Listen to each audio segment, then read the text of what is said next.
जैन दर्शन या जैन धर्म की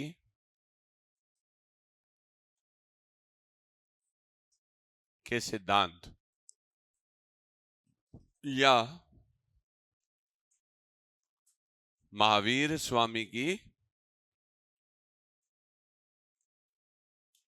शिक्षाएं, ये हमारा कंसर्न टॉपिक है।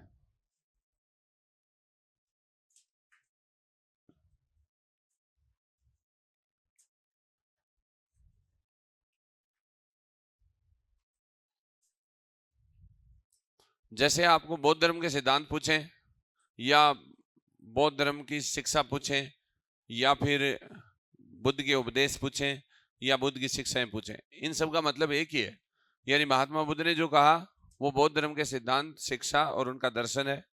जो महावीर ने कहा वो उनकी शिक्षा, उपदेश और उनका दर्शन है या फिर उनके सिद्धांत है। तो कोई डिफरेंट नहीं है, ये एक ही बात है।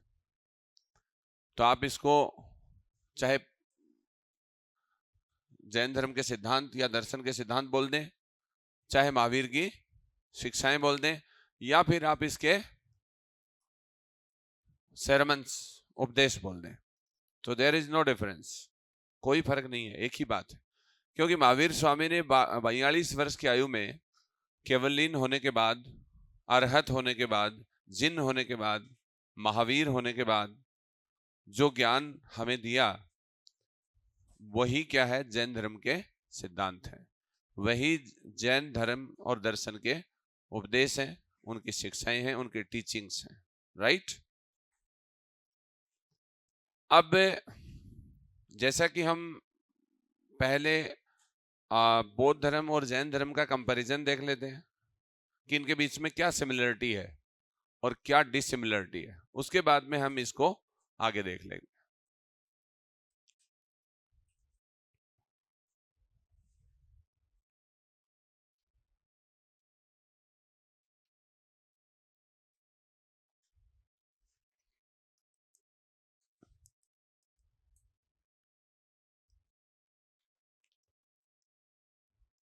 बौद्ध व जैन धर्म में तुलना, कंपैरिजन। अब कंपैरिजन में हम दो सेगमेंट बनाते हैं, एक सिमिलरिटी, एक डिसिमिलरिटी। तो पहला क्या है, समानता, और दूसरा क्या है, असमानता। तो ऐसे दो हेड में अपन इसको पढ़ लेंगे।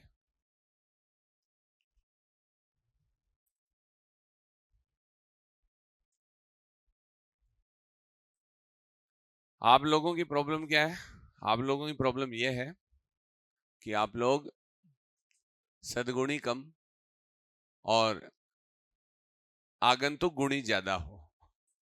आगंतुक गुण का मतलब होता है जो आता और चला जाता है। जैसे आपके कोई भी विचार आया, रेवोल्यूशन आया दिमाग में कि मेरे को ऐसे फोड़ देना है, तोड़ देना है, थोड़ी देर बाद में आप खुद ही फूट जाते हो। चीज कोई फूटती ना टूटती है।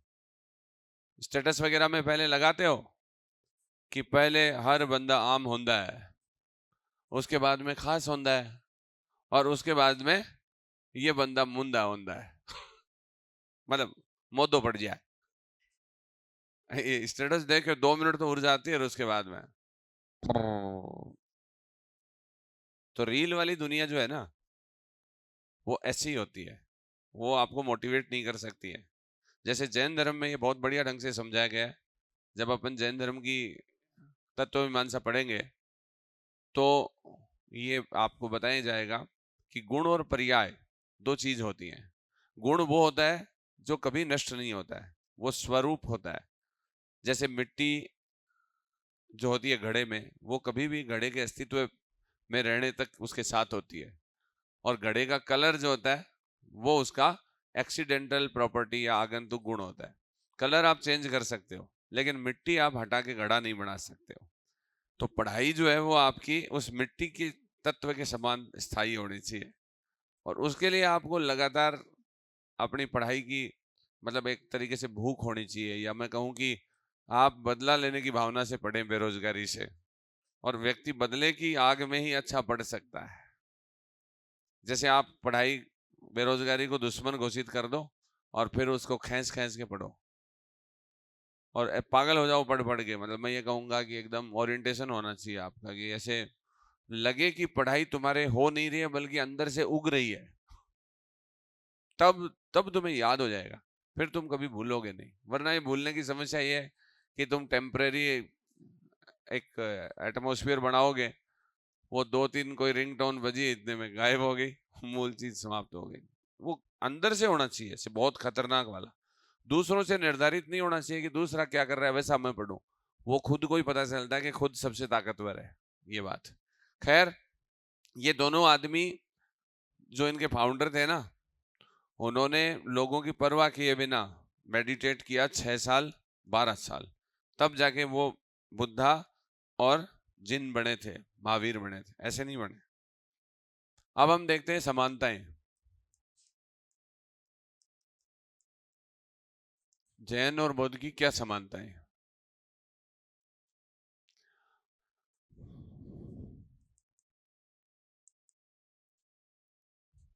बौद्ध धर्म और जैन धर्म।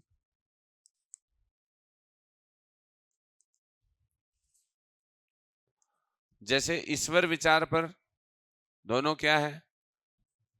ये क्या है? अनीश्वरवादी है। और ये भी क्या है? अनीश्वरवादी।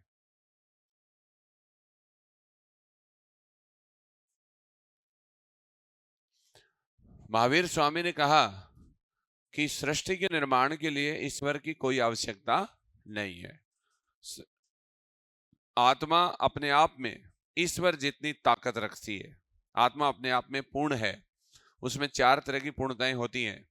अनंत चतुष्टय उसमें होते हैं। अनंत दर्शन, अनंत ज्ञान, अनंत शक्ति और अनंत आनंद। ये किसमें होता है? आत्मा में। तो ऐसी आत्मा को किसी ईश्वर की कोई आवश्यकता नहीं है। यहां तक कि शरीर की आवश्यकता भी नहीं है। शरीर तो आत्मा अज्ञान के कारण जो है धारण करती है और बंधन में पड़ के दुख भोगती है। तो इस तरीके से इन्होंने ईश्वर को खारिज किया। इसके ईश्वर की खारिज करने की बात हम ऑलरेडी बता चुके हैं कि महात्मा बुद्ध ने कहा कि ईश्वर पारलौकिक कारण के रूप में नहीं माना जा सकता। जहां सृष्टि है वहीं ईश्वर होना चाहिए। क्योंकि हमारी जो वैदिक फिलॉसफी थी उसके अकॉर्डिंग यह है कि भाई ईश्वर जो है वो अलौकिक कारण है या पारलौकिक कारण है। तो बुद्ध ने ऐसे कारण को खारिज कर दिया और अलौकिक कारण नहीं मानते हुए ईश्वर को खारिज किया। और इन्होंने कहा कि आत्मा अपने आप में पूर्ण है, इसलिए ईश्वर की कोई आवश्यकता नहीं है। भाई ईश्वर की आवश्यकता तब होती है ना जब आपकी बियॉन्ड द इमेजिनेशन या बियॉन्ड द कैपेसिटी, आपकी कोई, आपसे कोई चीज नहीं हो रही है। आप किसी की शरण में क्यों जाओगे जब आपसे नहीं हो रहा है? आप पढ़ने क्यों आए हो? आप पढ़ने इसलिए आए हो कि आपको आपको लगता है कि आपको ज्ञान उतना प्रॉपर नहीं हो रहा है जितना आपको होना चाहिए, इसलिए आप पढ़ने आते हो। जब आपको ये लग जाए कि आप पढ़ सकते हो तो आप नहीं आओगे। तो महात्मा महावीर स्वामी यही तो कहते हैं कि आत्मा अपने आप में पूर्ण है और ईश्वर की कोई आवश्यकता नहीं है। वेद के मामले में अगर हम देखें तो वेद को नहीं मानते हैं बौद्ध और नहीं मानते हैं जैन। ये हम ऑलरेडी डिस्कस कर चुके हैं कि जो वेद को मानता है वो आस्तिक है, नहीं मानता वो नास्तिक। तो दोनों ही नास्तिक हैं।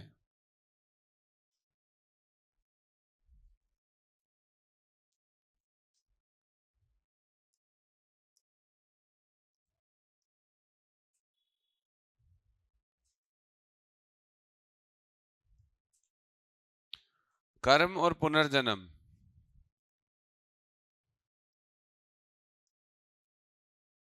मानते हैं और ये भी मानते हैं। इनके डिटेल्स भी हम देखेंगे कि जैन धर्म में 8 प्रकार के कर्म माने गए। कितने प्रकार के? 8 टाइप्स। ठीक है। दर्शनावरणीय, ज्ञानावरणीय, मोहनीय, वेदनीय, अंतराय, ऐसे आयु कर्म, जात कर्म, ये सब टोटल मिला के कितने हैं? 8 हैं। और जैसा कर्म करेंगे वैसा ही फल बनेगा। अगर कर्म अच्छे करेंगे तो कोई फल संचित नहीं होगा और आपका पुनर्जन्म नहीं होगा। दोनों इस मामले में थ्योरी एक जैसी है कि आप अगर अच्छा करेंगे तो कर्मफल नहीं बढ़ेगा, कर्मफल नहीं बढ़ेगा तो पुनर्जन्म नहीं होगा। अगर आप गलत करेंगे या सही दृष्टिकोण से काम नहीं करेंगे तो आपका क्या होगा, कर्मफल संचित होगा, और उसी कर्मफल के हिसाब से आपको दोबारा जन्म लेना पड़ेगा ताकि जो अधूरे कर्म आपके हैं वो पूरे हो जाएं।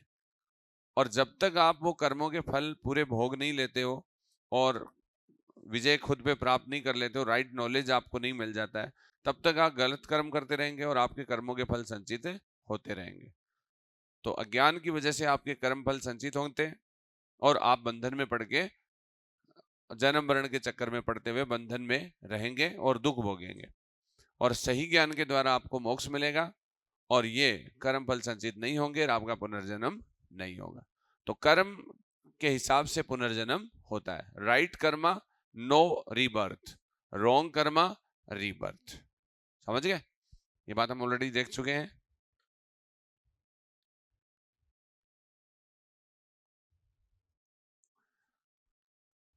और क्या लगता है आपको, और कौन से अंतर हैं? एक देखो, जगत के मामले में बौद्ध जगत को क्या मानता है? यथार्थ जगत,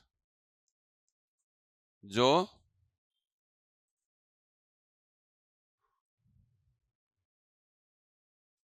परिवर्तनशीलता या अनित्यता का गुण रखता है, और इसमें जगत यथार्थ जो नित्यता व अनित्यता दोनों के गुणों से युक्त है।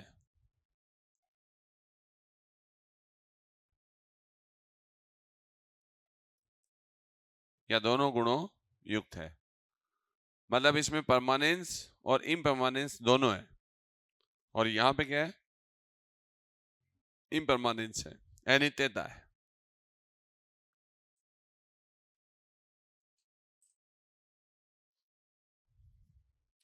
तो बात यह है कि दोनों ही जगत को क्या मानते हैं?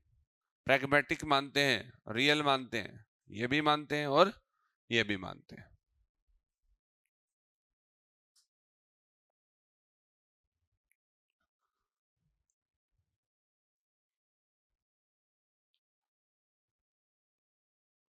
और ये भले आप नोट लगा के यहाँ लिख सकते हो दोबारा मेमोरी के लिए, बीच में नोट लगा सकते हो, कोई दिक्कत नहीं है। अपना बिल्कुल अलग से स्टाइल होता है लिखने का। हाँ, नोट में ये लिख सकते हैं कि उपनिषदों में जगत को मिथ्या मानकर इसके महत्व को कम किया गया था।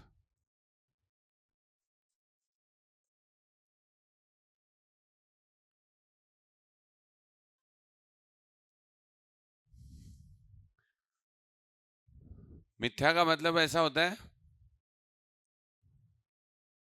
जो स्थायी नहीं है,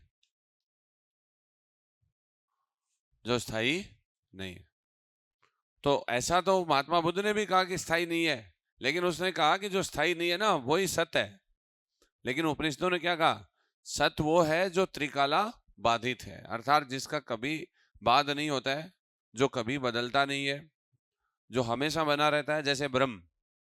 तो ब्रह्म एकम सत जगत मिथ्या जीवो ब्रह्मेव नापर है, ये जो कोटेशन है उसमें ब्रह्म को ही उन्होंने एकमात्र अस्तित्वमान सत्ता माना, और जगत को क्या मान लिया उपनिषदों में? मिथ्या मान।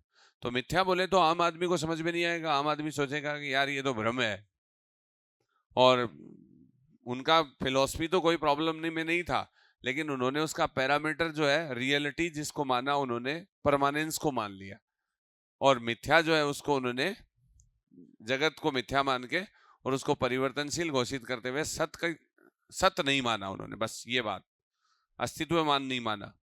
तो उनकी जो मेटाफिजिक्स थी या उनकी तत्वमीमांसा थी वो त्रिकालाबाधित इति सत लक्षणम ये थी। और महात्मा बुद्ध की क्या थी? महात्मा बुद्ध की तत्वमीमांसा ये है कि अर्थ क्रियाकारित्व इति सत लक्षणम। तो उन्होंने तो कहा कि जो हमेशा बना रहता है, उपनिषद में क्या कहा गया? जो हमेशा बना रहे, कभी उसका बाद नहीं हो या खंडन नहीं हो, वो भूतकाल वर्तमान भविष्य सब में बना रहे, वह सत्य है, तो वह तो ब्रह्म है। तो इस लिहाज से जगत कम महत्वपूर्ण हो गया। लेकिन बौद्धों ने क्या कहा? अर्थ क्रियाकारित्व इति सत लक्षणम, अर्थात वह वस्तु या कोई भी चीज जिसमें निरंतर उत्पादन की कैपेसिटी होती है, प्रोडक्शन, इसका मतलब बदलाव होता रहता है, उसमें मोमेंट्रीनेस, क्षणिकवाद है, उसमें परिवर्तनशीलता है, अनित्यता है, वो सत्य है। अर्थात जो बदले नहीं वो सत्य नहीं हो सकता है, और जो बदले वही सत्य हो सकता है। इसलिए उन्होंने जगत को क्या बोल दिया? रियल बोल दिया, और यही अस्तित्ववान सत्ता है। जैनों ने इससे भी आगे बढ़ के बोला कि कोई भी जो संसार में वस्तुएं होती हैं उसमें द्रव्य वो है जिसमें परिवर्तनशीलता और अपरिवर्तनशीलता अर्थात नित्यता और अनित्यता दोनों का गुण हो। जैसे मान लो आदमी की बात करें, मनुष्य की बात करें, तो जैन धर्म के हिसाब से मनुष्य में आत्मा जो है वो तो क्या है? नित्य है, और शरीर क्या है? अनित्य है। घड़े की बात करें तो घड़ा क्या है? नित्य है, और सॉरी, घड़े में मिट्टी क्या है? नित्य है, और कलर क्या है? अनित्य है। आत्मा की बात करें तो आत्मा में चेतना क्या है? नित्य है। सुख और दुख क्या है? अनित्य है। समझ गए? ऐसे ही पढ़ाई में आपकी स्टडी जो है और आपके माता पिता जो है वो तो रियल मोटिवेशन है, वो तो क्या है? नित्य है। और यूट्यूब की रील और फड़कापंथी है वो क्या है? अनित्य है। समझ गए? वो जो आप स्टेटस लगाते हो ना, पहले हर बंदे आम होंदा है फिर खास होंदा है, वो क्या है? ये है। और वास्तव में क्या होता है कि आपके माता पिता आपको पैसे देते हैं, उनसे आपकी वो रील चलती है, दूसरे लोगों की रील पे लाइक्स आते हैं तो उनको पैसे मिलते हैं, और पैसे आपके माता पिता देते हैं। तो एक्चुअली रील कहाँ से चल रही है? न तो आप चला रहे हो, ना अगला चला रहा है, वो आपके पेरेंट्स चला रहे हैं। तो वो क्या है आपके? वो आपके शरीर में आत्मा है। आप क्या हो? शरीर हो। माता पिता क्या है? आत्मा है। इसलिए आत्मा कभी बदलती नहीं है, आत्मा कभी मरती नहीं है। इसलिए तुम्हारी एक्चुअल जो पूंजी है वो कौन है? तुम्हारे पेरेंट्स हैं, ना कि वो मोटिवेशनल रील है जिनके फालतू के म्यूजिक लग के और तुम्हारे मेंटली ऐसे फालतू। देखो एक चीज और प्रॉब्लमेटिक है, अगर आपको मनोरंजन करना है तो उसके लिए आपको रील देखने की जरूरत नहीं है, आप शुद्ध मनोरंजन देखो। पढ़ाई वाली चीज के साथ पढ़ाई देखो आप, और मनोरंजन के साथ मनोरंजन। जैसे आपका मूड नहीं है पढ़ाई में तो आप रील मत चलाओ, आप गाने निकालो जो फिल्मों के हैं, उसमें ओरिजिनल देखो ना, कॉपी क्यों देखते हो भाई? जैसे आपने जिस भी आदमी का जो बैकग्राउंड म्यूजिक बीजीएम जिसको बोलते हो, वो जो बैकग्राउंड म्यूजिक क्यों सुनते हो आप? किसी का देखना है तो सब्जेक्ट का कंटेंट देखो, स्टडी कंटेंट देखो आप, तब तो सोशल मीडिया अच्छा है, कोई प्रॉब्लम नहीं है, क्योंकि बहुत अच्छी है। जैसे मान लो कोई भी अच्छा टीचर कहीं पढ़ा रहा है, डिलीवर कर रहा है, तो उसको दूसरे देशों में, दूसरे स्टेट में सब लोग देख सकते हैं। अब बॉन्डी चीजों को क्या देखना, ओरिजिनल चीज देखो। मनोरंजन करना है, गाने सुनो फिल्मों के, हाँ, उनके रियल गाने सुनो, ऐसे नहीं मिक्स किया हुआ, बस ये मिक्स ही कचरा है, ये नहीं पढ़ना। तो समझ गए आप? ये कंसेप्ट है। ओके। अब इसलिए जगत को महत्वपूर्ण बनाने वाले दोनों धर्मों के फॉलोवर बढ़ गए। समझ गए ना आप? बौद्ध धर्म के ज्यादा फॉलोवर कौन थे? ब्राह्मण थे, क्योंकि इन्होंने वो बात की जो हर किसी के समझ में आ रही थी।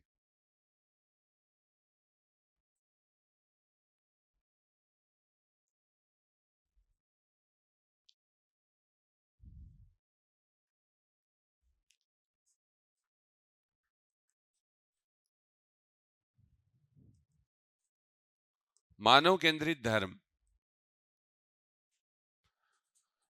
देखो, जैसा वैदिक धर्म और दर्शन था, फिर उसके बाद आपके उपनिषद दर्शन है, वेदांत, तो उसके अंदर परमात्मा को ज्यादा महत्व दिया गया था, मनुष्य केंद्र में नहीं था।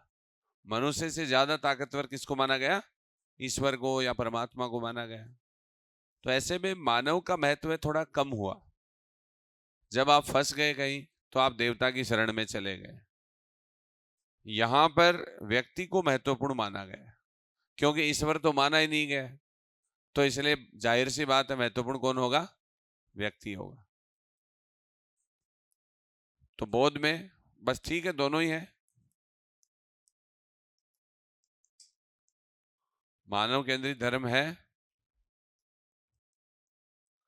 ये भी मानव केंद्रित धर्म है, जिसने मानव का महत्व बढ़ाया। इसमें भी वही लिख सकते हैं,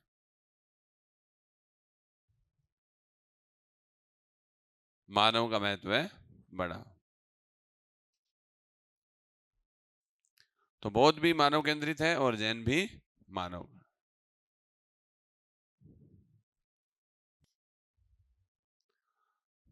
एक अगर आप बात करें,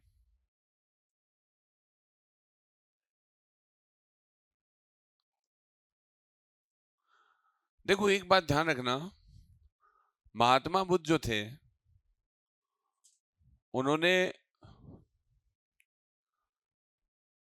कुछ प्रश्न ऐसे थे जिनका कभी जवाब नहीं दिया, और ऐसे प्रश्नों को उन्होंने अव्याकृत कहा। क्या कहा?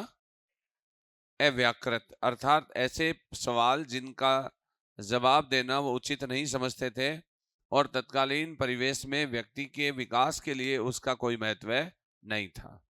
इस मामले में महात्मा बुद्ध महावीर स्वामी से थोड़े ज्यादा एडवांस थे। यानी उन्होंने, जैसे महावीर स्वामी और जैन जो दर्शन है, उन्होंने तो आत्मा को भी माना था। तो आत्मा और जगत और ईश्वर, तीन जो सवाल हैं तत्वमीमांसा में, उनमें बौद्धों ने दो को खारिज किया, ईश्वर और आत्मा। जैनों ने केवल एक को खारिज किया। तो इस लिहाज से जैन दर्शन है वो ज्यादा प्रैक्टिकल है, तो वो हम असमानता में देख लेंगे। अब एक समानता इनकी लास्ट जो है वो ये है कि गैर वैदिक या गैर ब्राह्मण धर्म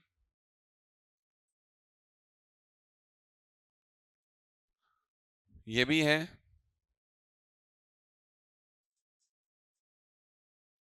यानी वैदिक धर्म या ब्राह्मण धर्म के खिलाफ दोनों धर्म आए थे। गंगा घाटी में कुल 62 संप्रदाय ऐसे थे जो गैर वैदिक थे, उनमें सबसे ज्यादा पॉपुलर ये दोनों थे। एक इनमें और रहेगा कि इनके फाउंडर जो हैं वो दोनों ही क्षत्रिय क्लान से थे। एक यात्रज्ञ कुल के क्षत्रिय थे और एक शाक्य कुल के क्षत्रिय थे, लेकिन थे दोनों क्षत्रिय।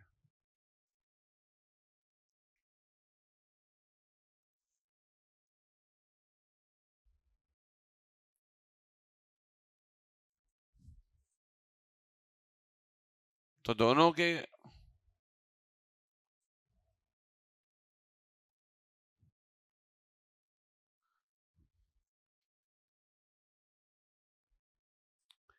दोनों क्षत्रिय हैं, दोनों क्षत्रिय राज परिवारों से हैं।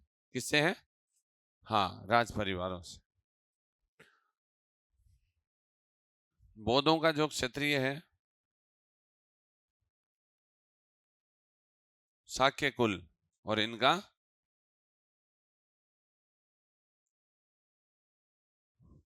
और महावीर स्वामी का गोत्र क्या था?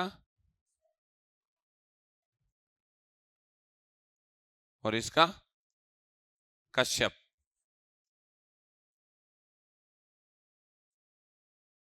ठीक है ना?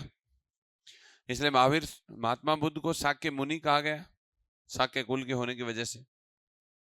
और बुद्ध शाक्य कौन थे?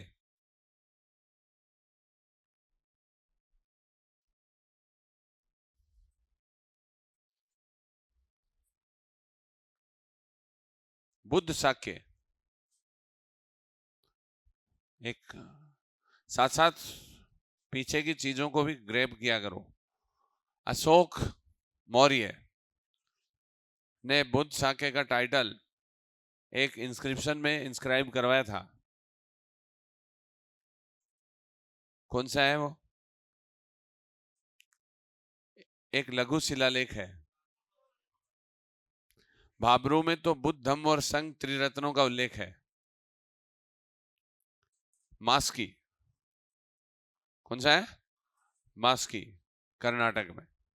तो वहां पे बुद्ध शाक्य का टाइटल मिलता है। समझ गए? एक अशोक के इंस्क्रिप्शन में महात्मा बुद्ध के शाक्य मुनि होने का अभिलेख साक्ष्य भी है। वो कौन सा है? जब भी आप पढ़ो तो चीजों को इधर उधर से उठा के पढ़ा करो। मतलब जो होता है ना, सबसे बेहतरीन सब्जी वो होती है जो मिक्स होती है, सबसे बेहतरीन खाना वो होता है जो पंचकूटार अपन खाते हैं। तो सिंगल के बजाय मिंगल, और मिंगल से भी ज्यादा है पिंगल, डिंगल और लिंगल। समझ गए? इसका मतलब बहुत सारे है। माल। पढ़ने का सबसे बढ़िया टेक्निक यही होता है कि जब भी आप आगे चलो तो पीछे के सैनिकों को साथ लेते हुए चलो। ऐसे नहीं आधे इधर आधे इधर बाकी के मेरे साथ तो कोई नहीं है। तो कंपटीशन में असरानी के, शोले के असरानी की तरह अकेले पड़ जाओगे और फिर केले खाओगे। हाँ, इसलिए अगर अंजीर खाना है और जंजीर जैसी फिल्म बनाना है तो सबको जंजीर में या सिलसिले में लेकर चलो। ऐसे चलते हुए अच्छा लगता है ना। ऐसे जैसे अब आपका हीरो जो है वो ऐसे कालके के सिर को लेके आता है ऐसे, हो ऐश। वो तभी होगा जब आप पीछे से पूरी सेना को साथ लेते हुए चले। हृदय बुद्ध जातते साके मुनिते,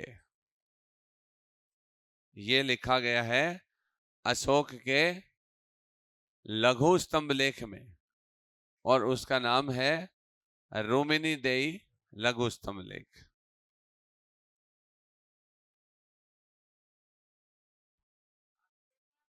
हाँ, आर्थिक अभिलेख है ना, जिसके अंदर वो भाग और जो ये करों की चर्चा की गई, बलि की भाग और बलि का उल्लेख किया गया, उसको रिड्यूस करने की बात कही गई है। वहां पे ही लिखा गया है कि हृदय बुद्ध जातते साके मुनि थे, अर्थात ये वो स्थान है जहां पर भगवान बुद्ध का जन्म हुआ, साके मुनि का जन्म हुआ था।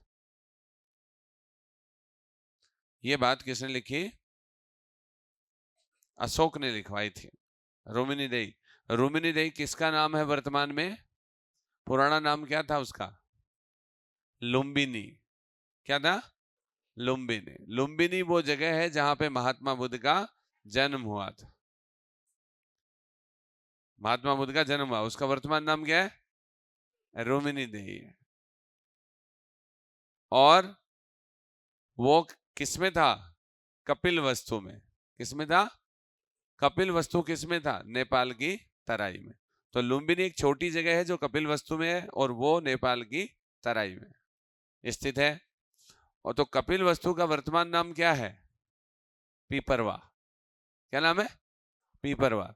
तो जैसे आप बौद्ध स्तूप पढ़ते हो तो सबसे प्राचीन बौद्ध स्तूप कौन सा है? पीपरवा का बौद्ध स्तूप है। क्यों?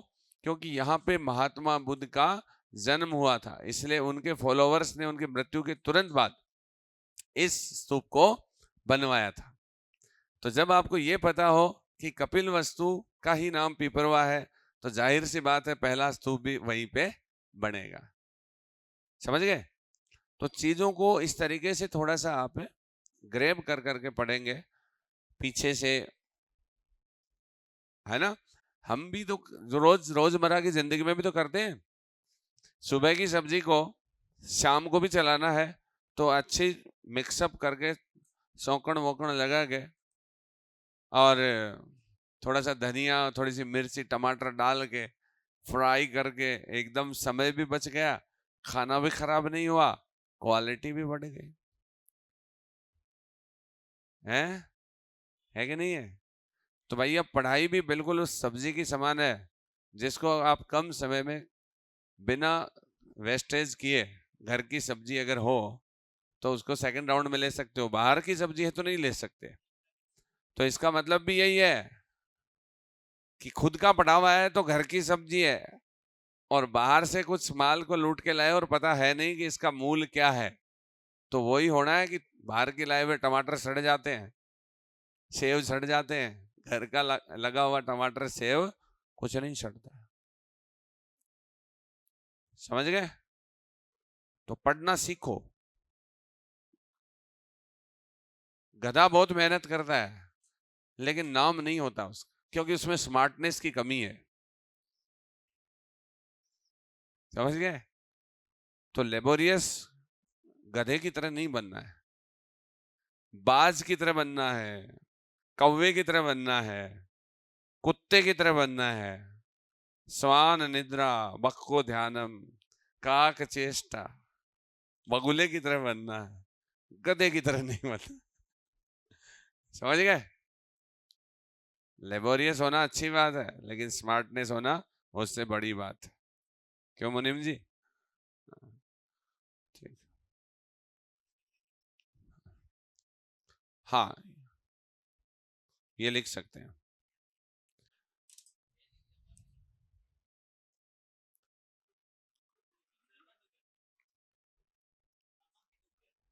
ये होता रहता है।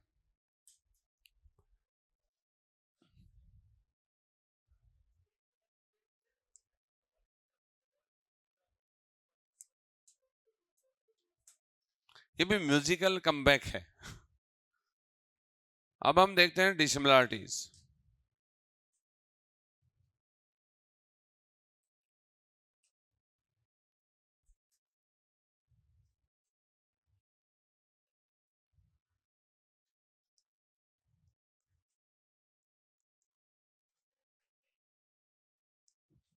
अब बौद्ध और जैन में क्या देखेंगे हम? असमानता क्या है, समानता के साथ में असमानता।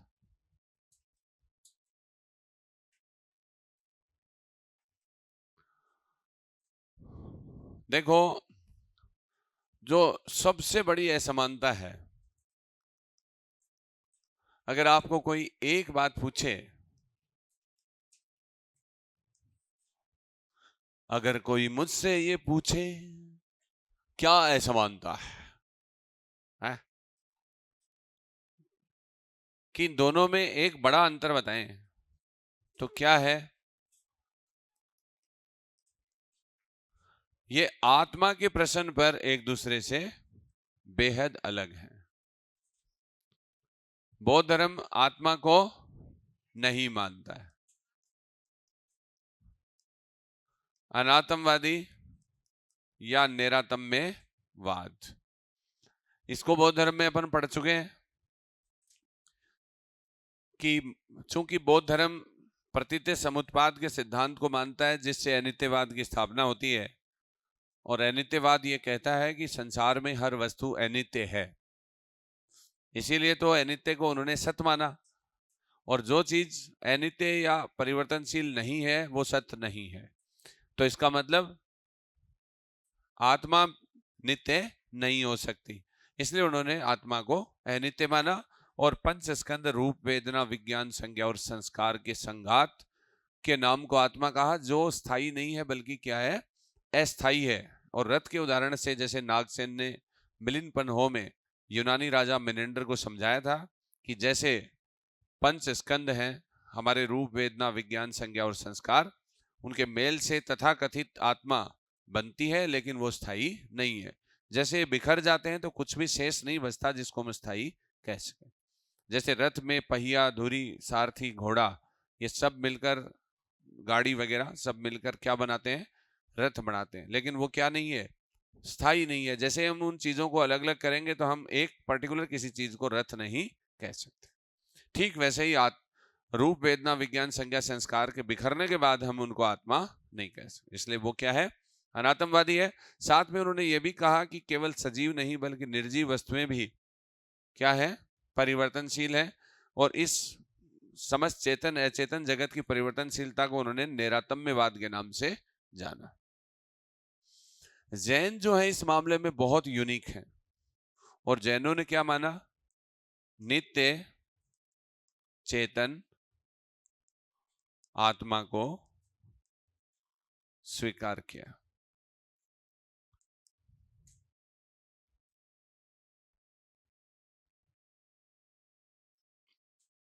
जो अपने आप में पूर्ण है और अनंत चतुष्टय युक्त है।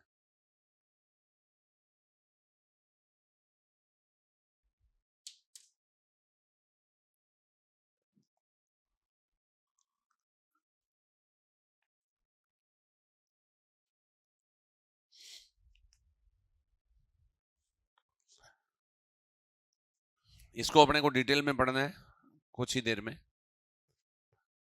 यहां पे समझने वाली बात यह है कि नित्य चेतन आत्मा मतलब आत्मा ऐसी जिसमें चेतना कैसी है, नित्य। नित्य का मतलब होता है जो कभी नहीं नष्ट होती है।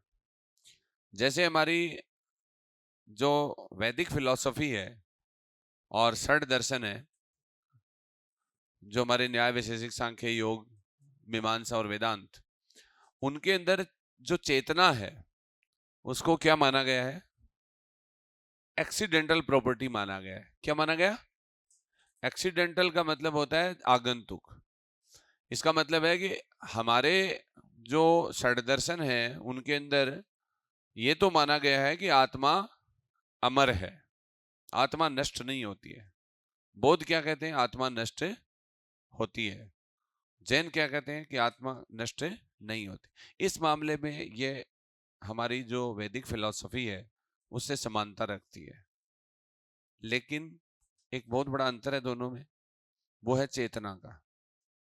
हमारी जो फिलॉसफी है वो ये कहती है कि चेतना जीवन के साथ ही रहती है, मरने के बाद उसमें चेतना नहीं होती है।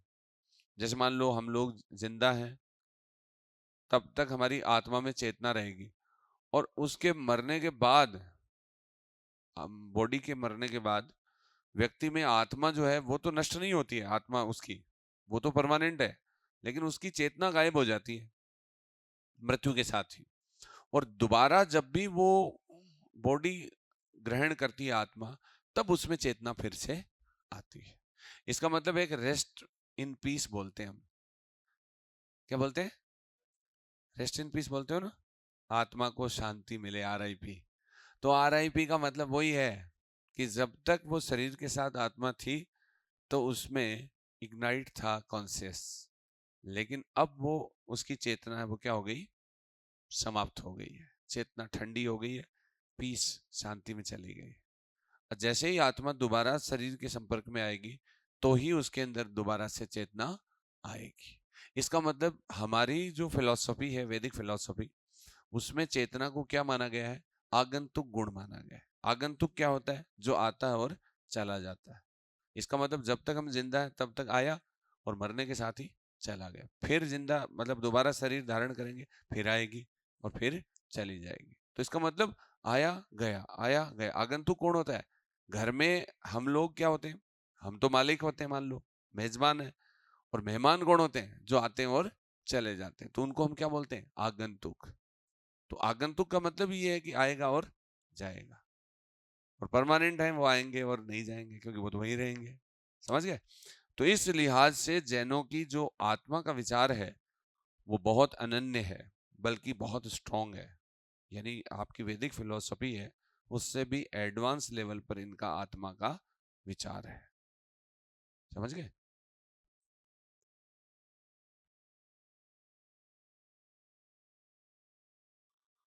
अब हम देखते हैं एक नोट डाल के,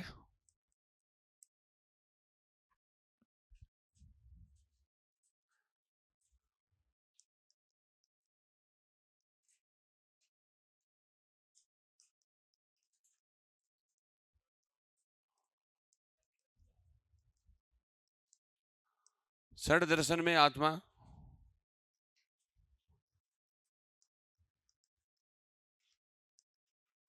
और जैन दर्शन में आत्मा।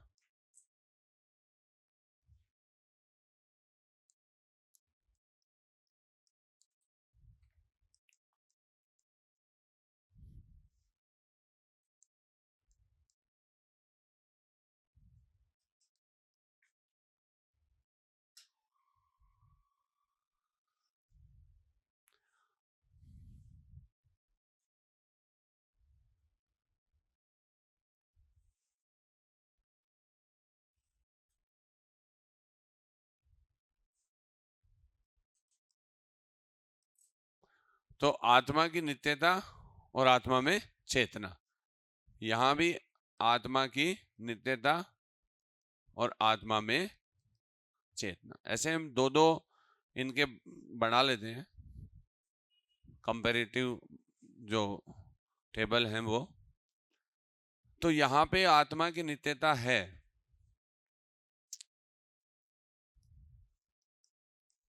आत्मा को नित्य मानते हैं और चेतना आत्मा का आगंतुक गुण है।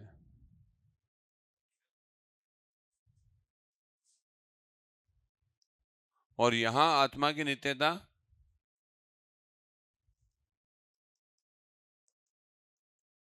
आत्मा को नित्य मानते हैं और चेतना आत्मा का स्वरूप गुण है। कैसा गुण है? स्वरूप गुण। स्वरूप गुण वो होता है जो कभी नष्ट नहीं होता है, और आगंतुक गुण वो होता है जो आता और चला जाता है। हाँ जी, तो ये बहुत ही खास बात है, आम नहीं है। हाँ, लेकिन आम खास वही बनता है जिसके पास में ये होता है। और ये कैसे होता है? देखो भाई, सीधी सी बात है, अगर आपको पूछा जाए बोध का तो कोई मतलब ही नहीं है। बोध तो कह रहे हैं आत्मा छोड़ो, है ही नहीं, स्थायी आत्मा है नहीं, जो जिसमें स्थायित्व नहीं वो आत्मा नहीं है। सीधी सी बात, अस्थायी आत्मा मानते हैं वो, लेकिन कहते हैं कि अस्थायी जो होती है वो तो आत्मा ही नहीं होती है, इसलिए वो कहते हैं कि ठीक है फिर आत्मा है ही नहीं। महात्मा बुद्ध ने कहा था कि आत्मा से प्रेम करना, स्थायी आत्मा से प्रेम करना ठीक ऐसा है जैसे किसी अदृष्ट और अश्रुत रमणी से प्रेम करना। मतलब जिसको देखा नहीं, जिसके बारे में सुना नहीं, उसको ख्वाबों में लाने की कोई आवश्यकता नहीं। समझ गए? ख्वाबों में कोई सवाल लाओ जिससे आपका भला हो। हाँ, और ऐसे अज्ञात भवन पे सीढ़ी बनाने के समान आत्मा है, ये किसने कहा था? बुद्ध ने। तो बुद्ध ने तो आत्मा को खारिज कर दिया। अब देखो, षड दर्शन का मतलब है न्याय, वैशेषिक, सांख्य, योग, मीमांसा और वेदांत। सारे के सारे दर्शन आत्मा को क्या मानते हैं? नित्य मानते हैं। इसका मतलब आपका शरीर जो है वो नित्य नहीं है, वो नष्ट हो जाएगा, लेकिन आत्मा हमेशा बनी रहेगी, कभी नष्ट नहीं होती। लेकिन चेतना जो है आत्मा में आगंतुक गुण है। आगंतुक का मतलब ये अस्थाई है भाई। जब आत्मा किसके साथ रहेगी? शरीर के साथ रहेगी, तब तो क्या है? चेतना है।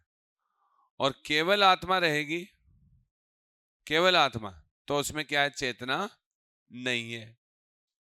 इसका मतलब शरीर है तो चेतना है, और शरीर नहीं है तो चेतना नहीं। अब कोई आपको पूछे कि मोक्ष की स्थिति में चेतना है या नहीं, तो मोक्ष की स्थिति शरीर के बिना होती है। किसके बिना? षड दर्शन में क्या है कि शरीर है तब तक, इसका मतलब तो क्या है भाई, चेतना रहेगी। और तो मोक्ष का मतलब उसमें जन्म मरण का चक्कर समाप्त हो गया, वो दोबारा शरीर धारण नहीं कर रही है, तो उसमें चेतना नहीं है। तो मोक्ष की स्थिति में चेतना का अभाव है। आत्मा बस रेस्ट इन पीस है। इसलिए हम कहते हैं, ऐसी दुआ करते हैं कि मरने वाला दोबारा नहीं आए। वास्तव में रेस्ट इन पीस का मतलब होता है ये आत्मा अब शरीर के साथ में नहीं है और इसलिए इसमें चेतना नहीं। चेतना है तभी तो कचकड़ाहट है भाई। जैसे हम लोग घूमते चलते सब चेतना की वजह से ही तो है। आत्मा चेतना के माध्यम से इंद्रियों के द्वारा बाहर निकलकर सुख दुख भोगती रहती है, प्रॉब्लम में पड़ती रहती है। जैसे ही शरीर समाप्त हो जाएगा, इंद्रियां समाप्त हो जाएंगी और अब चेतना भी नहीं रहेगी और ना कोई इंद्रिय है और आत्मा रेस्ट इन पीस। समझ गए? हाँ, ऐसे रात को जब आप सोते हो ना, तो भी थोड़ी चेतना की कमी हो जाती है। सुसुप्त चेतना होती है, लेकिन आपको ज्यादा भटकना नहीं पड़ता है। जैसे हमने देखा था ना उपनिषदों में, जागृत अवस्था, स्वप्न अवस्था, प्राग्ञ और तूर्य। तो तूर्य वो है जिसमें कोई शरीर नहीं है, तो वही है रेस्ट इन पीस। तो शरीर नहीं होना चाहिए। इसीलिए अपन लोग बोलते हैं राम नाम सत है। राम कौन है यहाँ पे? परमात्मा है। और वो क्या है? आत्मा ही परमात्मा है, बड़ा स्वरूप। अगर समष्टि रूप में देखें तो परमात्मा है और व्यष्टि रूप में देखें तो आत्मा है। आत्मा परमात्मा दोनों एक ही है। एक जो है वो गोडाउन है, एक है दुकान है। तो जो गोडाउन में सामान है वही दुकान में है। दोनों में नॉन ड्यूलिज्म है। तो एक्चुअली हमारी जो आत्मा है या परमात्मा है, वही क्या है? सत्य है, वही अस्तित्ववान है।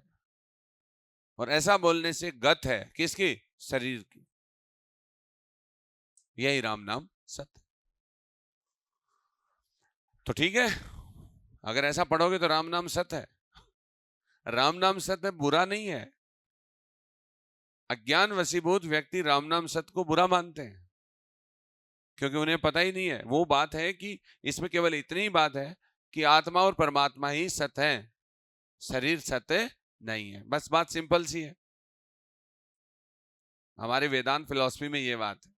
ओके, एनीवेज, तो आगंतुक का मतलब चेतना आती है और जाती है। शरीर है तो चेतना आएगी और शरीर नहीं है तो चेतना गायब हो जाए। फिर शरीर आएगा तो चेतना फिर आएगी, फिर जाएगी। और ये तब तक चलेगा जब तक आपका मोक्ष नहीं मिल जाए आपको। ओके, इनकी सुन लो। आत्मा नित्य है और चेतना आत्मा का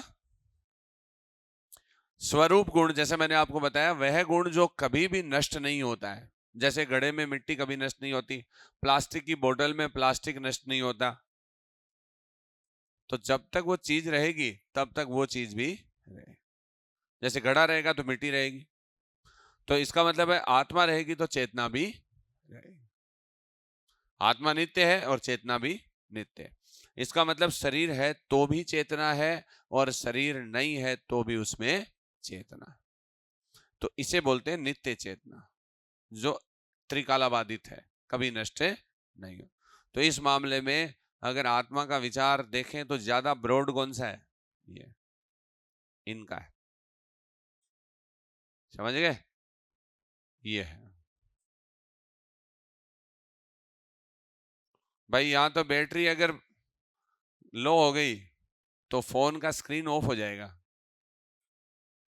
और यहां बैटरी लो भी हो गई बैटरी खत्म भी हो गई तो भी स्क्रीन ऑन रहेगी, हमेशा बात होती रहेगी। बढ़िया बात है, फिर ऐसी चाहिए बैटरी तो। हाँ, एनीवेज, तो यहाँ पे दोनों एक जैसे हैं, आत्मा को नित्य मानते हैं, लेकिन चेतना के मामले में ये आगंतुक गुण है यहाँ पे और ये स्वरूप।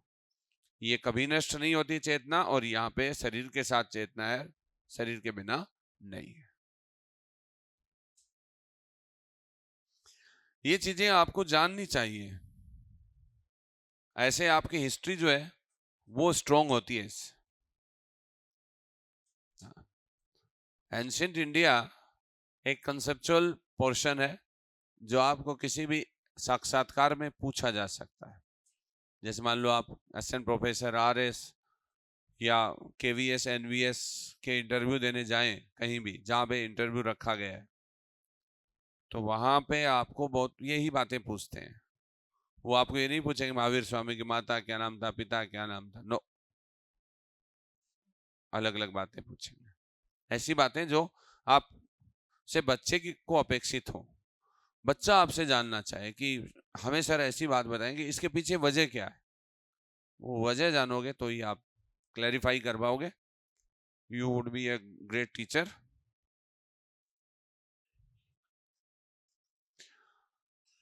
तो एक आत्मा का सवाल हमारा कंप्लीट है, कोई शक?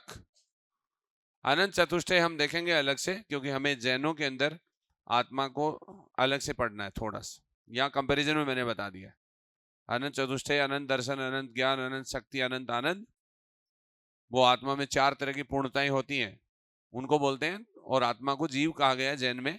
ये बात हम जस्ट कुछ ही देर में पढ़ रहे हैं। पहले हम असमानता देख लेते हैं।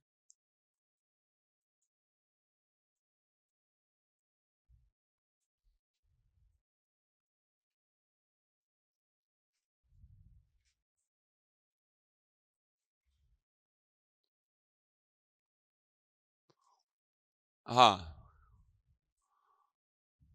तो एक तो हो गया आत्मा का अंतर, ठीक है। और एक है बौद्ध धर्म क्या है, मध्यम मार्गीय। और जैन कैसा है, कठोर मार्गीय।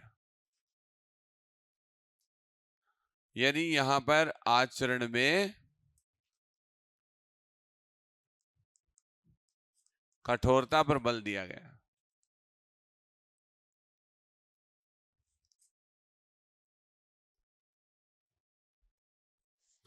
जैन धर्म के जो सम्यक चरित्र है उसमें पंच महाव्रत, अणुव्रत, अनुप्रेक्षाएं, गुण स्थान, समितियां, गुप्तियां, सरिशह, ऐसे बहुत सारे, देश व्रत, गुण व्रत, शिक्षा व्रत, तो ऐसे बहुत सारे आचरण है जो आपको फॉलो करने।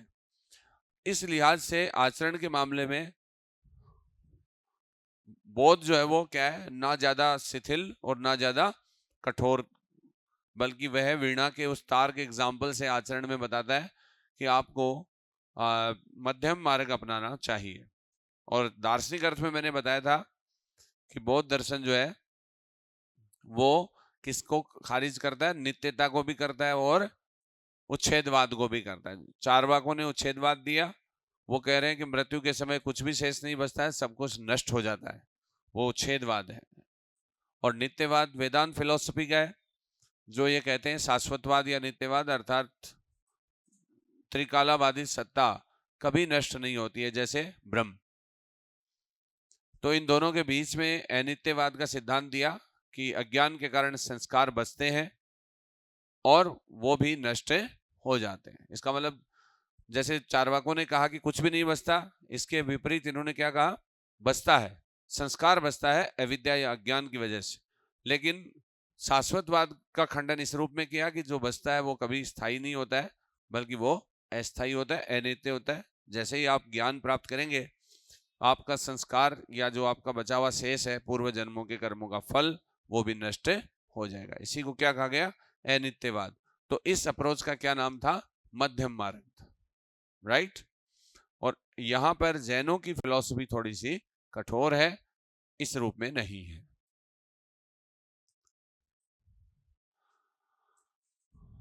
और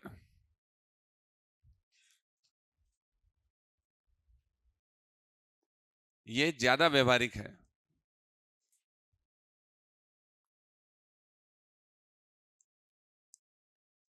जिसमें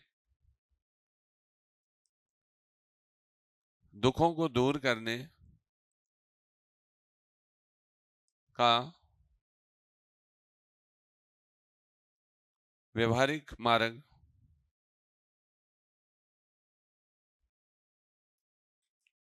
आर्य सत्यों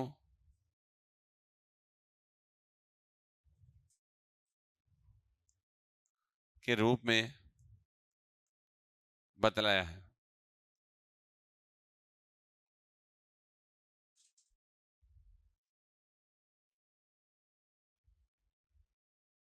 या ऐसे लिख लो, आर्य सत्यों के माध्यम से बतलाया गया है।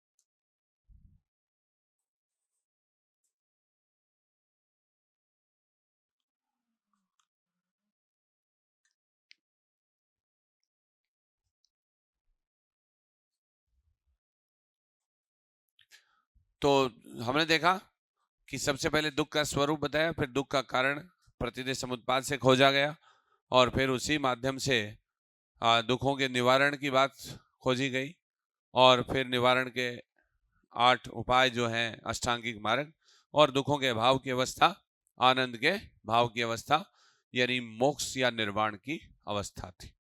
तो ये ज्यादा प्रैक्टिकल है और ये कम व्यवहारिक है, क्योंकि इसके अंदर सिद्धांत जो है वो थोड़े जटिल है और इतना ज्यादा प्रैक्टिकल नहीं है जितना ये है। क्योंकि इस मामले में जैसे आत्मा वाला जो सिद्धांत है उसको थोड़ा सा इन्होंने बहुत बड़ा किया, और अनेकांतवाद और का जो सिद्धांत है वो भी थोड़ा जटिल है। इस मामले में बौद्ध दर्शन या धर्म जो है वो ज्यादा सरल है समझने में, और महात्मा बुद्ध ने आत्मा, ईश्वर और जगत के स्वरूपों पे बहुत ज्यादा विवेचना नहीं की। बहुत ज्यादा मतलब जगत के बारे में बताया, लेकिन बहुत मतलब इनका क्या स्वरूप है, मेटाफिजिक्स जो है, तत्व मीमांसा, इसके ऊपर ज्यादा जोर नहीं दिया। ऐसे 10 से ज्यादा सवाल थे जिनको महात्मा बुद्ध ने अव्याकृत कह के खारिज कर दिया। जब भी ऐसे सवाल पूछे जाते थे उन्हें, तो वो हंस के मुस्कुरा के टाल देते थे। अव्यक्तानी या अव्याकृत, जैसे लाफिंग बुद्धा। हाँ, तो इसका मतलब है जैसे कई बार होते हैं बच्चे कुछ ऐसे सवाल लाते हैं जो सवाल तो हर अच्छा ही होता है, कोई बुरा नहीं होता है। हर मन में उठने वाली आशंका या शंका एक नवीन ज्ञान की उत्पत्ति का कारण है, और ऐसा होना भी चाहिए। लेकिन अति संदेहवाद और ज्यादा नुकसानदायक होता है। तो उसमें जैसे कई बच्चे छोटी छोटी चीजों पे डाउट करते करते फिर लास्ट में इतने डाउटफुल हो जाते हैं, जैसे देकार्त हो गए थे कि क्या पता 2 और 2 4 मैथ्स के जो रूल हैं उनको कोई शैतानी आत्मा जो है वो 4 दिखा रही है, हो सकता है ये 5 हो। तो वो अति संदेहवाद जो होती है, अति हर चीज की बुरी होती है। अत्यधिक विनम्रता भी बुरी है, अत्यधिक आक्रामकता भी बुरी है, अत्यधिक संदेह भी बुरा है, अत्यधिक शिथिलन भी बुरा है। Axis of everything is bad. तो यहाँ अति है थोड़ी सी आचरण में भी, जैसे केशलोचन जैसी बातें हैं और हैं। तो अगर आप बौद्ध और जैन पढ़ेंगे तो खुद ब खुद आपको समझ में आ जाएगा पढ़ते पढ़ते कि बौद्ध धर्म आपको आसानी से समझ में आता है, जबकि जैन दर्शन में थोड़ी सी टिपिकल अप्रोच आएगी। इसलिए ये ज्यादा सैद्धांतिक है और ये ज्यादा व्यवहारिक, मतलब इससे अपेक्षाकृत, अगर हम देखो एक वर्ड लिखते हैं, अपेक्षाकृत कम व्यवहारिक है। अपेक्षाकृत का मतलब इसके सापेक्ष। अब बाकी फिलोसफी से तो व्यवहारिक है, जैसे दोनों व्यवहारिक दर्शन है, ऐसे तो पूरी इंडियन फिलोसफी व्यवहारिक है, क्योंकि दुखों को दूर करने के लिए सारी फिलोसफी लिखी गई है। कोई मानसिक व्यायाम के लिए तो लिखा नहीं गया कुछ भी। लेकिन अगर दोनों की कंपैरिजन करें तो ये ज्यादा व्यवहारिक है और ये कम। एक सवाल भी आया हुआ है कि भारत का सबसे ज्यादा व्यवहारिक दर्शन और धर्म कौन सा है? बौद्ध है।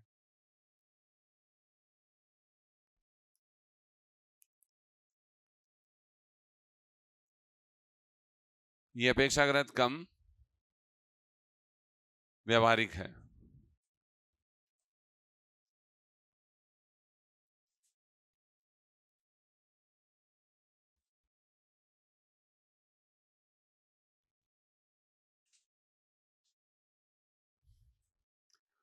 ये बोर्ड भी जैन दर्शन की तरह हो रहा था, अब जाके कोई, अब जाके आया बोर्ड के दिल को करार।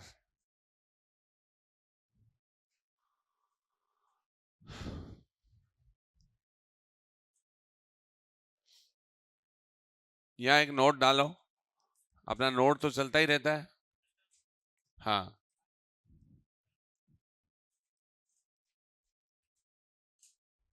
महात्मा बुद्ध ने ईश्वर, आत्मा व जगत के स्वरूप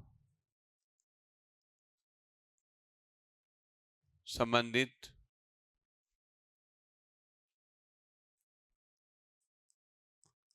प्रश्नों की व्याख्या ज्यादा नहीं की और इन्हें अव्याकृत या अव्यक्तानी कहा। ऐसे सवालों पर बुद्ध मुस्कुरा देते थे। मना करने से बढ़िया मुस्कुरा दिया, ताकि और कोई सवाल नहीं हो। जैसे एक डॉक्टर भी है मुन्ना भाई एमबीबीएस में, जो मुस्कुरा देते हैं गुस्सा आने पर। बोमन ईरानी देखा ना, उनको गुस्सा आता है तो मुस्कुरा देते हैं खूब। तो अव्यक्तानी या अव्याकृत, इसका मतलब होता है जिसकी व्याख्या नहीं की जाए, मतलब इनके ऊपर ये कुछ ज्यादा नहीं बोलते। ये ऐसा इसलिए मानते थे क्योंकि जैसे ईश्वर, आत्मा, अगर इनको आप खारिज करते हो तो इसको क्यों करते हो। जैसे कि हमने देखा मोक्ष पे भी बुद्ध बहुत ज्यादा नहीं बोले थे, वो उतना ही बोलते थे जितना प्रैक्टिकली आम लोगों को समझ में आता था। वरना तो व्यर्थ में उन सवालों के जवाब, मान लो ईश्वर नहीं है, इसको वो सिद्ध करने लग जाते, आत्मा नहीं है, इसको सिद्ध करने लग जाते, इनके स्वरूप कैसे हैं, क्या है, मैं क्यों नहीं मानता। तो उन्होंने कहा कि ये गैर जरूरी सवाल है। महात्मा बुद्ध ने बहुत सिंपल सी बात कही कि बाण लगा हुआ व्यक्ति अगर आपके पास आए और आपसे कोई सहायता मांगे, तो आपको उस बाण लगे हुए व्यक्ति की सहायता इस रूप में करनी है कि सबसे पहले आप उसका बाण निकालो, फिर उसके महरम पट्टी करो, फिर उसको हल्का सा दूध पिला दो और सुला दो, रेस्ट करने दो उसको, और जरूरत पड़ने पर मॉर्निंग में आप उनसे बात कर सकते हो, हालचाल कैसे।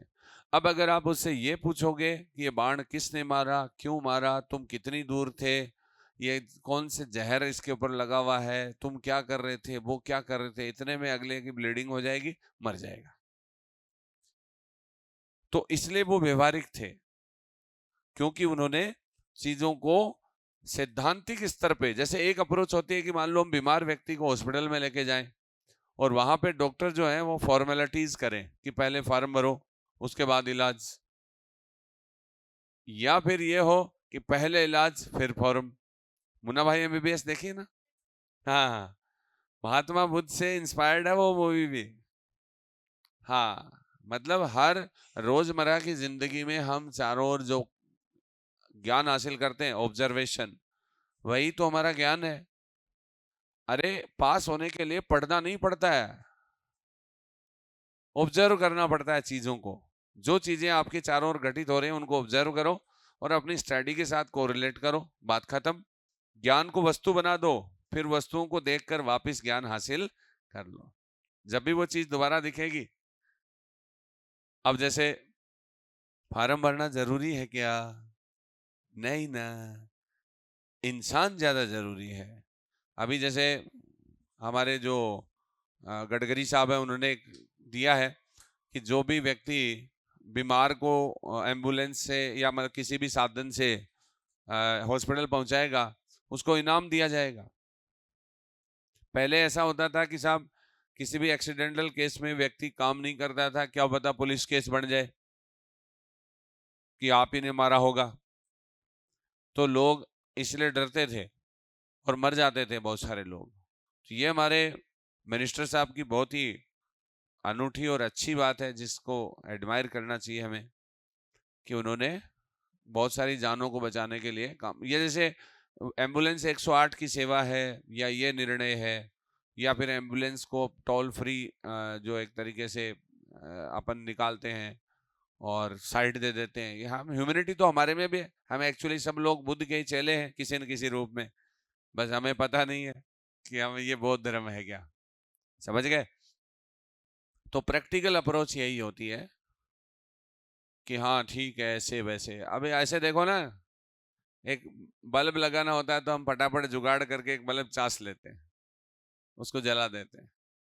और अगर हमें नियम से चलना होता है कि समांतर क्रम में जोड़ूं, श्रेणी क्रम में जोड़ूं, ये समझूं ओम का नियम क्या कहता है, इसका प्रतिरोध कितना है, ये ऐसा व्यक्ति बल्ब नहीं लगा सकता। बहुत सारे इंजीनियर हैं जिनको मेजरमेंट करना नहीं आता, और अपने गांव गुवाड़ में बहुत सारे ऐसे लोग हैं जो फलांग फसांग नाप के ही मेजरमेंट कर देते हैं। तो लाइफ प्रैक्टिकल है, क्या है? हाँ, पढ़ाई भी प्रैक्टिकल होती है, मतलब पढ़ने के बाद इसको गुणना होता है क्वालिटी में, और क्वालिटी में हम तब गुण पाते हैं जब हम चीजों को हमारी रोजमर्रा की जिंदगी में ढूंढ लें। तो आपकी पूरी मूवी जो देखी हुई है वो पूरी की पूरी आपकी इसके साथ ट्रांसलेट होती जाए। मैंने तो मूवी देखी, फिर पढ़ लिया, और पढ़ के मूवीज को याद करके उस पे जमा दिया काम। मूवी याद सबको होती है क्योंकि वो हम टेंशन फ्री होके मन से देखते हैं, आत्मा से देखते हैं, मन से नहीं। यहां मैं एक बात बताना चाहूंगा, मन तो इंद्रिय होती है, जो काम हम मन से करते हैं वो चीजें अस्थायी होती हैं, आती हैं और चली जाती हैं। लेकिन जो काम हम आत्मा से करते हैं वो स्थायी होती है, क्योंकि आत्मा क्या होती है? स्थायी होती है। मन तो क्या है? इंद्रिय है। मन तो शरीर का पार्ट है, तो शरीर क्या है? अस्थायी। इसलिए मन से आगे बढ़ना है आपको। थोड़ा बहुत पढ़ने का के बाद आपकी जो फॉर्मल स्टडी है वो आपको यहाँ लेवल पे लेके जाती है कि आत्मा से किया गया काम स्थायी होता है, क्योंकि आत्मा स्थायी होती है। मन से किया गया काम अस्थायी होता है उसके मुकाबले, क्योंकि मन तो इंद्रिय है, मन चंचल होता है। मन चूठ्या मन मुठ्या मन हाथा मन बाथा, नहीं पढ़ोगा तो लागेंगी लाता। समझ गए? तो मन तो क्या है, यहां से वहां अमेरिका निकल जाएगा, ये बात। एनीवेज, तो समझना इन सब बातों को। अब ये जो एग्जाम्पल है जो मैंने बताया था, ये बुद्ध का एग्जाम्पल है। बाण लगे हुए व्यक्ति का इलाज शुरू पहले करना है, उसको बाण किसने और क्यों मारी जैसे व्यर्थ सवाल नहीं पूछने हैं। ये व्यर्थ सवाल कैसे हैं? आत्मा, जगत और ईश्वर का स्वरूप क्या है? जबकि बुद्ध ने कहा कि हमारी समस्या ये नहीं है कि उनका स्वरूप कैसा ये जानना, हमारी समस्या तो दुख है जो प्रैक्टिकल लाइफ में दिख रहे हैं, उनको दूर करना है। सबसे पहला काम ये है। अगर हम उनको दूर कर ले तो बाद में देखेंगे हम इनके बारे में क्या करना है। फिलहाल ऐसे सवालों को साइड में रखो। अब आपके लिए व्यर्थ सवाल क्या है? एग्जाम होगी या नहीं, मेरा सिलेक्शन होगा या नहीं, पोस्ट बढ़ेंगी या नहीं। समझ गए? इंपॉर्टेंट सवाल मिलेंगे या नहीं, मुझे एग्जाम में याद आएगा या नहीं, मेरा सिलेक्शन होगा या नहीं। ये सारे क्वेश्चन कैसे हैं? स्टूपिड क्वेश्चन है, अव्याकृत है, जो एक स्टूडेंट के लिए गैर जरूरी है। ये सैद्धांतिक अप्रोच वाले हैं जिनकी कोई आवश्यकता नहीं। फिलहाल आपके हाथ में क्या है? दुखों को दूर करना। और वो कैसे होगा? अष्टांगिक मार्गों पे चल के।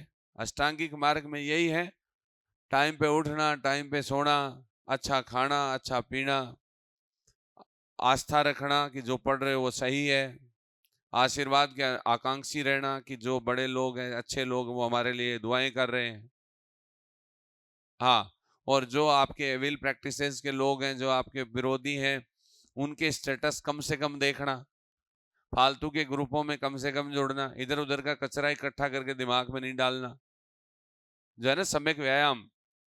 इसका मतलब बुरी चीजों को निकालना, आपके व्हाट्सएप में फालतू चीजें डिलीट कर दो सब, और अच्छे अच्छे एप्लीकेशन डाउनलोड करो, और बुरे एप्लीकेशन है उनको डिलीट कर दो। तो इसको बोलते हैं सम्यक व्यायाम। सही बोलना, कम बोलना, ज्यादा नहीं बोलना, मध्यम बोलना, ये सब क्या है, अष्टांगिक मार्गों से आप सीख सकते हो। लास्ट में मेमोराइज करना, स्मृति, लगातार पढ़ते रहना, समाधि की अवस्था में तर्क वितर्क करते रहना अपने मैटर के साथ में, अपने दोस्तों के साथ में, फिर आपके मैटर में आपको आस्था हो जाएगी और आपको निर्वाण की प्राप्ति हो जाएगी। सारी पढ़ाई जो है ना, सारे जो वर्च्यूज हैं, वो सब आपके लिए बने हुए हैं।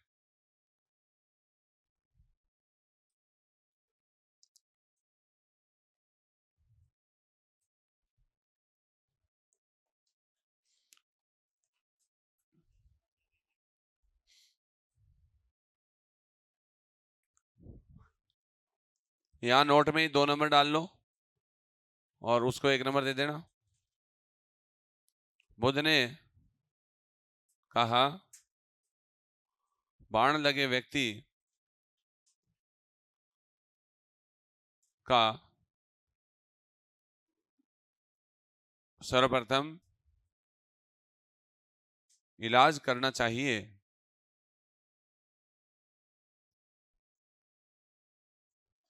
उसे निम्नलिखित व्यर्थ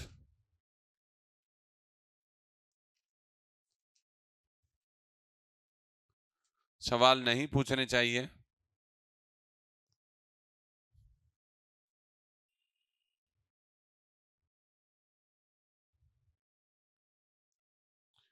तीर किसने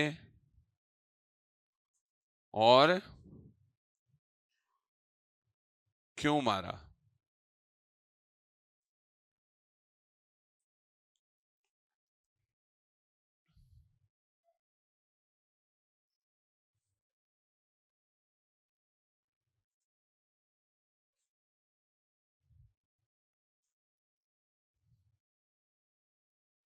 ठीक है, बाकी सब इसमें है कि भाई ये तीर जो है वो आपको किसने मारा, क्यों मारा, आप क्या कर रहे थे, आप कितनी दूर पे थे, है ना, जहर का था या नहीं था, किस मेटल से है, तो वो सब सवाल पूछोगे तो मर जाएगा वो।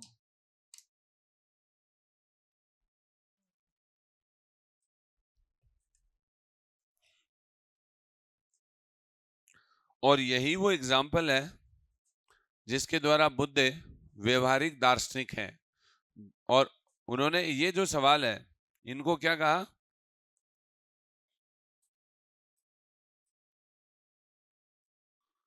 अव्यक्तानि, अव्याकृत। यही क्या है? अव्याकृत है। और जो इस बंदे का इलाज कर रहा है ना, वो क्या है?